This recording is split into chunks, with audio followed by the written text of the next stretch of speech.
Hi there, and welcome to another episode of The Future of Sales. Today, I'm joined by my dear friend and one of the top account executives at Salesloft, Kenny Traber. Kenny, welcome to The Future of Sales. Hey, thank you. Very, very excited to be here. Dude, so excited to have you. All right, so let's dive right in. Kenny, I would love if you could just introduce yourself quickly, give our viewers a little bit of context into your role at Salesloft and what you're up to these days. Yeah, absolutely. So Kenny Traber, I started at Salesloft almost 3 years ago, which in this day and age is like eons in technology. So I've been here for quite some time. I started as an inbound SDR, had absolutely no actual sales experience. And it really gave me a lot of insight into the role of sales development, but also led me to learn more about sales in general. So did the inbound role and answered tickets that came to the website and connected with prospects there, and then transitioned to outbound SDR. And about 9 or 10 months ago, transitioned into a closing role. So I'm currently a sales executive at Salesloft and work with accounts that are in the commercial range. So a little bit larger than the smallest accounts out there, a little bit smaller than the biggest accounts out there, kind of right there in the middle. Awesome. And maybe you can tell us why it is that you chose a career in sales in the first place. I think a lot of people either accidentally fall into sales or maybe are influenced by their parents or whatnot. What made you choose this profession? That's a great question. So it's not something that I necessarily always thought about. I wasn't a kid growing up thinking, hey, I want to sell stuff. But I was in college and happened to have a tight-knit friend group. And then immediately after college, I went into a recruiting role. When I was recruiting, I read a book, To Sell is Human. I'm sure a lot of people have heard of that.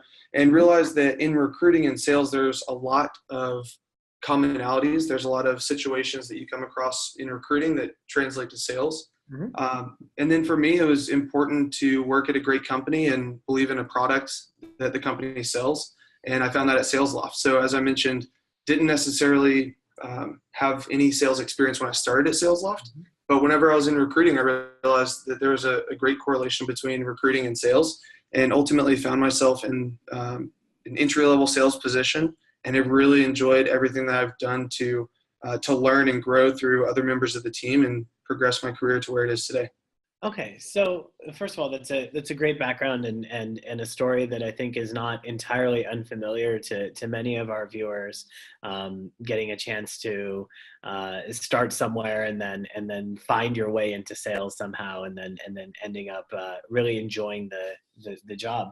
I was at Rainmaker, the Salesloft conference earlier, actually, I guess in March, and one of the things that I noticed when I was there, I was talking to a bunch of the reps, and they all had great things to say about you and the relationships that you've built with your customers. Can you give us a view into what is your approach when dealing with prospects and in dealing with buyers, and how do you think about yourself as a representative of Salesloft? Well, first of all, thank you. I'm glad that there were some great things said about me. I think for me specifically, it just comes back to the core values of Salesloft as a company, and really living those core values and being able to put my team over myself. If there's something that needs to happen, we're all here for the greater good of the company, and being able to think about the bigger picture. If there's a new rep that needs some help with portraying the value of Salesloft, or they come across a certain objection, or if it's something menial like some process that we have here internally, I always want to be helpful to them.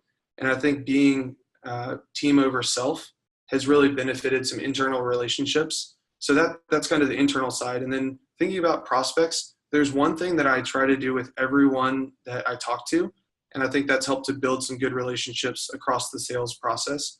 And that's just being transparent. A lot of times in sales, from what I hear, there's some tactics and maybe some insincere messaging that can happen to try to get someone to sign an agreement or get someone to use a solution that maybe isn't the best fit for them. And the transparency at the front end of the sales process, throughout the sales process, towards the end, that's something that I truly believe in. And I think that buyers can see that. They can see that I'm being open and honest and transparent with them. And it cultivates a trust in their relationship that helps them more comfortable in their conversations with me. So I have the benefit and great pleasure of seeing what some of those customers actually have had to say about working with you. And one of the funniest testimonials that I have seen on Bravado came from the the sales development manager at Resi, who I think is one of your clients. And she wrote, and I'm just going to read this first, and then we'll talk about it. She wrote, Kenny answered my questions very thoughtfully in an impressively timely manner. Funny story, actually. When Connor and I were considering using Outreach instead of Salesloft, we both were like, "No, what about Kenny?" And I think that so there's a lot there. But first of all, for most of our viewers, if you're in the world of sales, I think that it's very clear that there is the product side of the way that buyers make decisions, which is like, does the product fit my needs? And then there's the human side and the personal side and the relationship that you build. Tell us that story. How do you build a relationship with a buyer such that they're willing to publicly write you a testimonial saying that the main reason, or one of the main reasons they stuck with Salesloft, was simply because they couldn't bear to break your heart and switch over to your competitor? Well, there is a little bit more to that story. I mean, I'm glad that we had a good relationship. There ended up being a bit of the product that helped them make the decision to choose Salesloft. But I like that story because I get to connect with these buyers and we make this personal relationship. And it's not so much, if there's a better solution for them, I would have told them that. And it's going back to that relationship built on trust. I was transparent from the very beginning. I let them know some things that they would need to know in evaluating different solutions. And ultimately, they trusted me to give them the accurate information that I did. So when they had the conversation and said, "No, what about Kenny?" It's more so thinking about the trust that we built and allowing them to rely on the gut instinct. And it's not so much just our relationship, but that definitely plays into helping solidify who it is that they go with. So you mentioned the words transparency and trust a lot. And I think that both of those words are not often used in the context of sales, right? I think that if most people would say that the expression trusted salesperson is oxymoronic, right? And I think that while I think that's unfair and not reflective of my experience in dealing with sales, it is a common perception among buyers that salespeople are not trustworthy and salespeople will do whatever it is in order to get a deal closed. And, I guess, first of all, why do you think that perception exists? And secondly, how is it that you've managed to avoid being painted by that broad brush? Yeah, I think, first of all, that perception is very unfortunate, but it does exist. When you think about historically, the used car salesman or any type of big purchase that someone makes, you think about salespeople, unfortunately, being kind of sleazy and, like I mentioned, using some tactics that aren't necessarily the best experience for the buyer.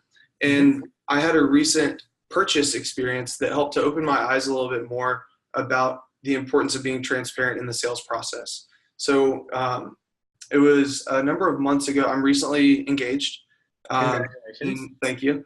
And my wonderful fiance, I've told her this story because it resonates with me. And when I went to go and actually purchase an engagement ring, I shopped around, as you often do. I didn't have anybody connected, I didn't have a referral. I didn't have, someone that sent me somewhere in particular. So I shopped around probably 4 or 5 different places.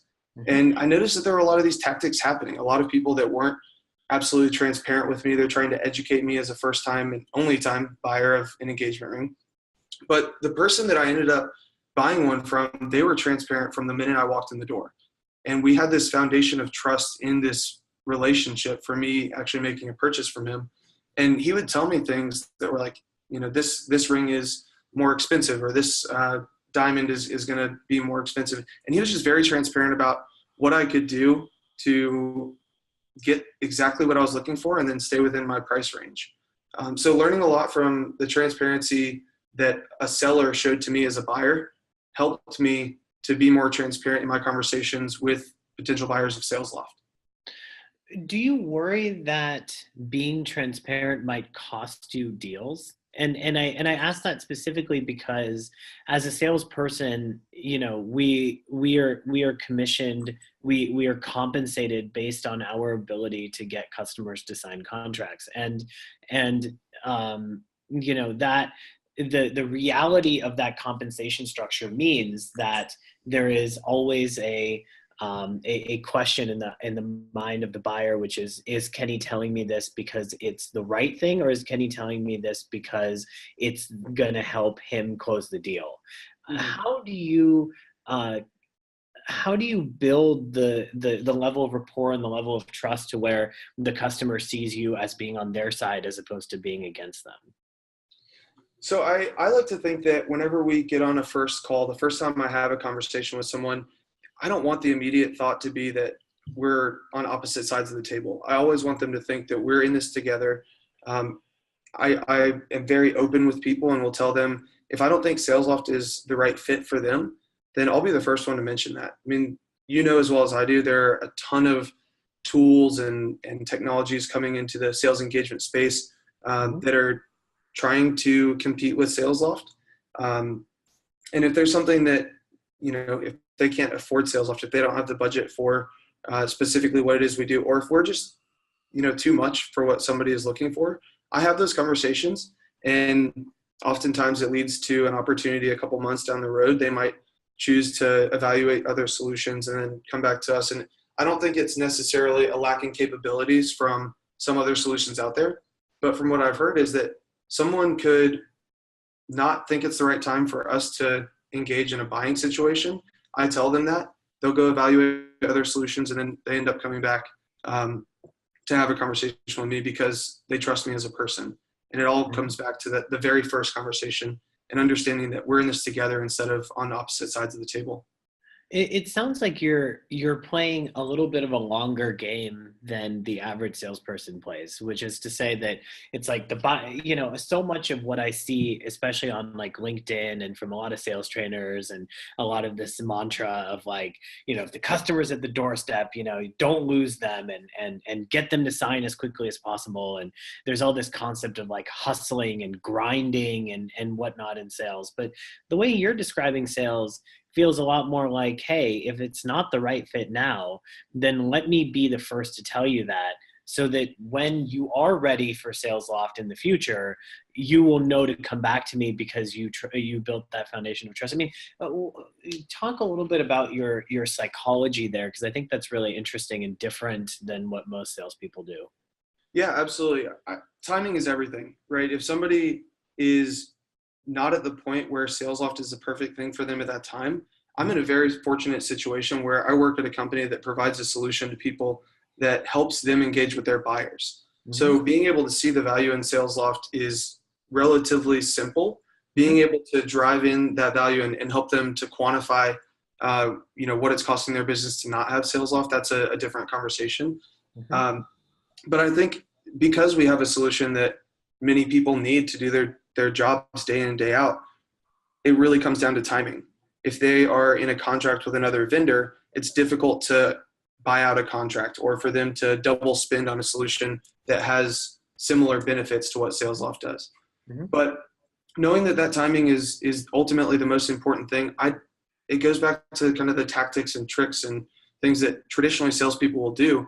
I'm not the type of person that's going to say, well, we're here at the 29th day of the month. If you can sign this week, it's 50% off. That's not good for our business. That's not my approach to what Salesloft provides in terms of value. Mm-hmm. So I'm not going to come in and undercut on price just because I want them to sign today. Mm-hmm. It's more so figuring out what the mutual timeline is. And although that might mean a 2-3 week delay, it might mean something is next month instead of this month. If it's ultimately the better decision for the buyer, then they're going to not only join Salesloft at the right time, be implemented in the correct way, but they're not going to churn. And there was actually a recent study that was done that says 53% of customer loyalty is attributed back to the initial buying experience. Mm-hmm. So this isn't a transactional sale. You need Salesloft, we'll sell you Salesloft. it's helping the buyer understand what the benefit is going to be for their sales environment, what the ROI is going to be.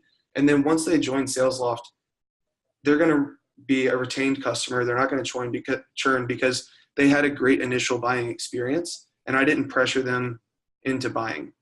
Now, all that to say, I am trying to be an educator. I am trying to help them. I want to make buying as simple as possible. So if I need to educate them on the advantages in purchasing now rather than 6 months from now, I absolutely will do that. And that, again, comes off as more sincere rather than being pressuring in the sale. And I'll tell you that I think your customers would agree that that's the approach that you take. You know, I've got another testimonial that the sales manager at Lever left you, which again, I thought just kind of spoke volumes about your approach to sales, which was, and I'll read it again. It says, Kenny was amazing. My team went through an immense amount of change and he was always available if I had last minute questions during the evaluation. He was extremely thoughtful about providing the appropriate solution for my team and proactively invited his colleagues to meetings to help answer implementation questions. Loved working with Kenny. You know, I think that there are a lot of salespeople that would love to have a testimonial like that from one of their customers. And I think that the fact that you despite being relatively new to a closing role, the fact that you have built these deep relationships in such a short period of time, I think really speaks volumes about your approach to sales. And on that note, I want to just pivot to a second point that, you know, one of the ways that you and I actually met was a video that you made. You know, do you want to tell our viewers about the video, and then we'll talk a little bit about it.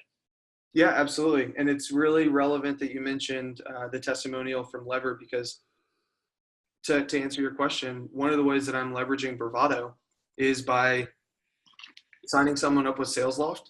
And then I'll ask them just very blatantly, hey, I would love to get your feedback. What did I do well? Are there some things that I can improve on? What was your experience like as a buyer? So sometimes I'll send that and might not get the testimonial the first time. But fortunately, I have a tool, I have a solution in Salesloft that will allow me to create a cadence so that I can follow up with them 1, 2, 3, 4 times. So what I've done is I've created a cadence called Bravado.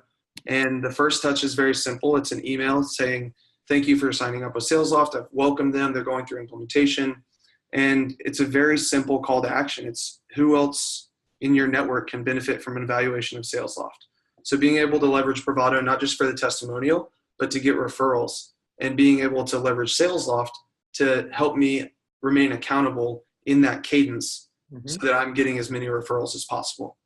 And I'm glad that you mentioned Lever, because just yesterday, one of the people that I worked with in the sales process mentioned that she had someone that I should be connecting with. But then at the same time, she not only provided a referral, but a recommendation. So she hopped on the phone with someone that's currently selecting between 2 different partners, Salesloft being one of them. And so she's doing more than just referring business to Salesloft or potential business, but also helping people in this decision-making process by providing her experience now that they've been customers for 6 months. Wow. So first of all, that's an awesome story. I mean, there's no better feeling as a salesperson than when your customers do the selling for you. And that's one of the goals of Bravado is, you know, creating a place that allows your customers to do the selling for you and speak on your behalf.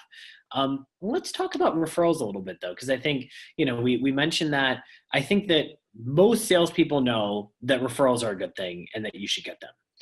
Most salespeople also don't get referrals, right? I think both of these things are true. Right. And that seems weird, because salespeople are notorious for being, if there's one thing that we're good at, it's being persistent on the things that we think are important. So a 2-part question. Part 1 is, why don't most salespeople get referrals?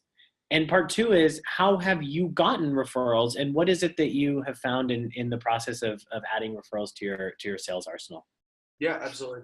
I'm going to try to keep this short because this is a topic that I love to talk about. So the first question is, how do they get referrals, or why are people not getting referrals? That's right. It's very simple. You have to ask. Wayne Gretzky is famously quoted saying, "You miss 100% of the shots you don't take." Well, unfortunately, there are a lot of sales reps out there that are just not taking the shot. They think, I got someone to sign a contract and now they're a customer and it's on to the next one. And unfortunately, I think there's a gap where they forget to leverage those resources in the connections that they've already made. I mean, when someone signs on board with Salesloft, we've gone through an entire sales process. I know that person. We've built that foundation of trust. So it almost seems natural to ask them who else they know that should benefit from an evaluation of Salesloft. So I think the first one is that people have to ask. Mm-hmm. And remind me the second part of that question. So the second part of the question was how you've managed to kind of buck that trend. But I actually have a follow-up on what you just said. So you said salespeople have to ask. Why don't salespeople ask? What do you think is the thing that prevents a lot of salespeople from actually asking? Because that seems like a pretty easy solution, right? If all you need to do is ask. Right. That's a good question. I think it comes down to a couple different things. Fear might be one of them. Fear in thinking, I've already, asked you for enough. I've asked you to sign this agreement. And then maybe thinking that it's not their right almost to continue to get more out of this relationship. But you would be surprised, for anybody out there listening and you fall in this bucket of maybe being scared to ask for a referral, you will be surprised how often people are excited about the solution that you offer. They're excited about the progress and the steps and the value they've gained from your solution. They want to share that experience with others that they know. So I think there could be a little bit of fear in thinking that it's outside of the norm. But I've got to say, just go for it. There are examples where I didn't get the business and I still ask for a referral. So I had this cadence of asking for referrals. There's someone that unfortunately you don't win every deal. So I built a good relationship with a gentleman named Sean Southworth, and they ended up not purchasing Salesloft when we went through the cycle. And he went into my referral cadence. So a couple months later, I called him and asked, even though you're not a Salesloft customer, who else could benefit from an evaluation of Salesloft? He happened to give me a name. I called that person, had an opportunity. And fast forward a little bit, Sean actually now works as an account executive here at Salesloft. Wow, isn't that a crazy story, right? And again, I think it's a reflection of the long game, right? Which is to say that a couple of things there. You talk about the fact that you would be surprised how many people are willing to give you a referral. See, I'm not surprised at all. And the reason I'm not surprised is because every time I like something, all I do is I want to talk about it with other people. It's like if I get a new putter and I'm really excited about it, I want to tell all of my golf buddies about my putter. And if I get a new iPhone, I just recently got the iPhone X and I couldn't stop people asking me about it, and I would rant and rave about how awesome the Face ID feature was and whatnot. We as human beings take pride in associating ourselves with brands that we like, and the brands we like are the brands we buy. And so if somebody is willing to make a purchase of Salesloft or make a purchase of your solution, and then for you not to ask them for a referral, it seems crazy to me, right? Yeah. Because they've already taken the enormous leap of faith of saying, I think this is the right solution for my company.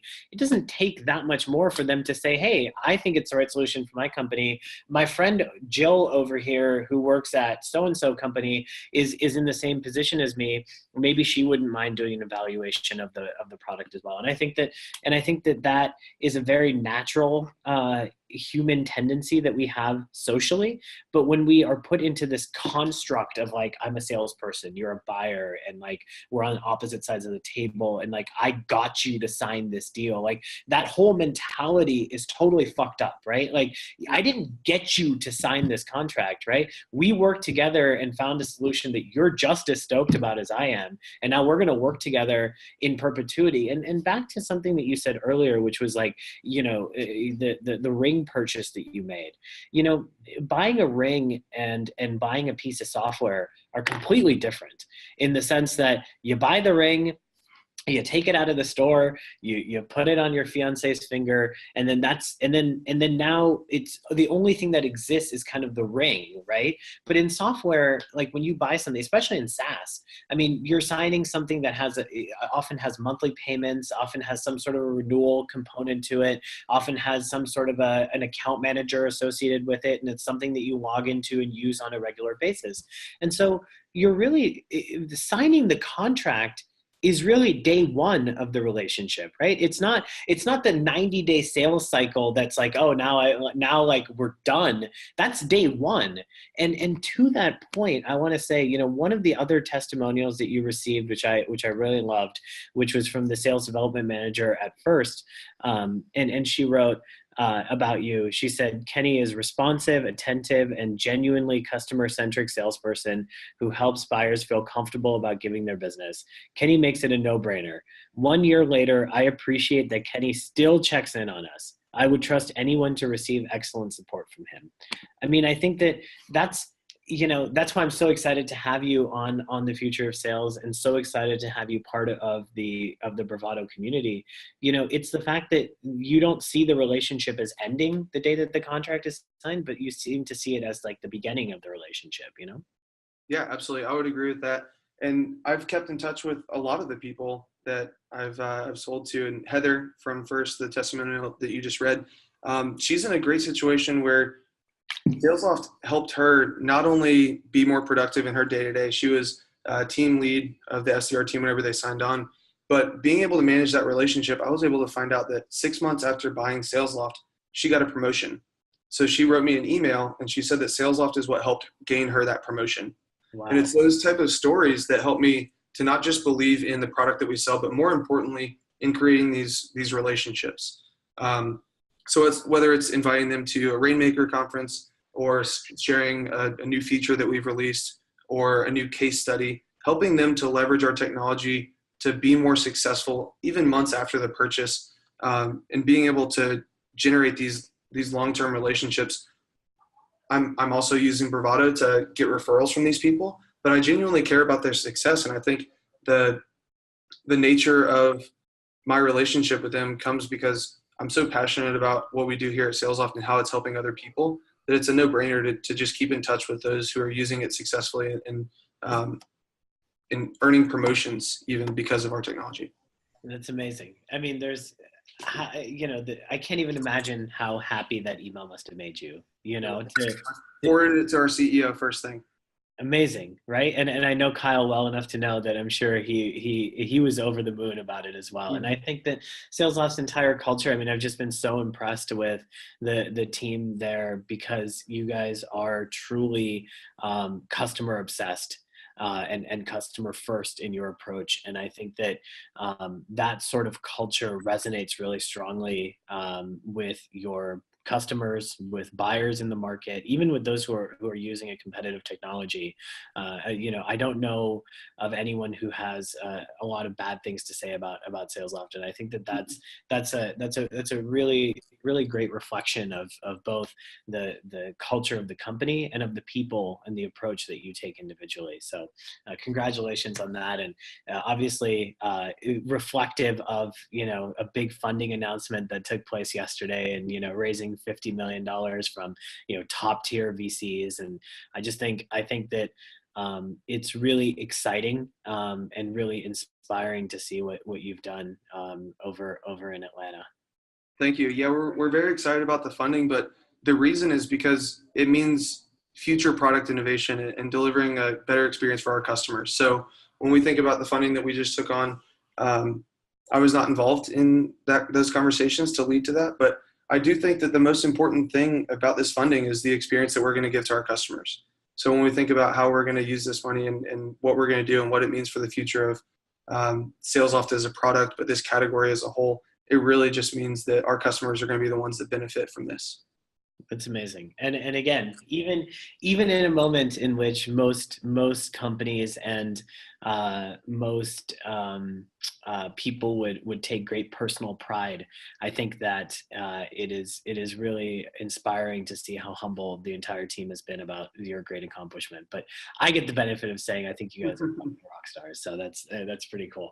Thank you. Okay, so I want to end with just one last thing, which is Kenny, if if somebody wants to get in touch with you or has any further questions about either how you're using Bravado or about the way that you build relationships with your customers or getting more referrals or whatnot, what's the best way for them to get a hold of you? I am available on LinkedIn, via email. If we exchange emails, my signature has my direct phone number in it. I'm any way that you want to get in touch with me. First name Kenny, last name Traber, Traber. LinkedIn, email is just kenny.traber@salesloft.com. So any and every way that someone wants to get in touch. I absolutely love the Bravado product. I'm very excited about leveraging it today. I've loved the experience with it and look forward to continuing to leverage that to get more referrals in the future. Awesome. Well, thank you very much for the kind words and for what it is worth. We are so honored to have amazing salespeople like you as part of the community, and congratulations on building such a fantastic reputation for yourself in such a short period of time. If having been through about 10 years of doing sales now at this point in my career, I can say that as long as you never forget just how important it is every day that you focus on making your customers successful and you focus on those relationships with your clients, you will always have great success in sales. And I think that your approach is extremely humble, extremely thoughtful, and I think I've learned a lot from listening to you talk about it today. Thanks so much for joining us on The Future of Sales, man. Have a great rest of your week. Awesome. Thanks so much.